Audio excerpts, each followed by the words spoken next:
When taking an x-ray of the mandibular canine with a CR or a film system, generally what you want to do is you want to pick a film that's large enough to image the large crown and root of the canine tooth. So generally a lot of the time I am using my size 4 plates.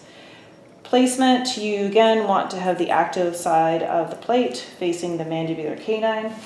And both canine teeth generally bite on the plate, which keeps it nice and flat in the mouth. You want to make sure that whatever foam you have under the animal's nose that's keeping them in true lateral doesn't push the plate out of the mouth. You want to make sure it's nice and even in there. If there's a slight bend in the plate, that really doesn't cause, it causes minimal artifacts, so that's not a big concern. To image a mandibular canine teeth, I want to look at the angle meter on my tube head, and I want to make sure that it's at 15 degrees. I'm going to make sure the cone is back about 4 to 6 inches, which will give me a wide area of x-rays as they fan out from leaving the edge of my cone to image that entire tooth.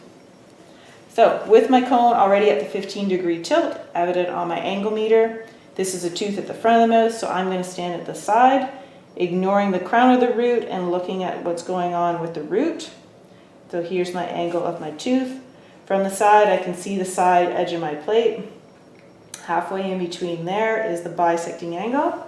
And I want to make sure that when I move my bisecting angle up, I can see that the cone is directed right at it, which is evident from here. Last thing you want to do is you want to look from many directions to make sure you're centered on the canine tooth. Look from the front to make sure that you have the cone at the right height to be able to image the crown and the root at the same time. So you can just kind of eyeball the center of the cone, almost as if you have imaginary crosshairs that you can easily see.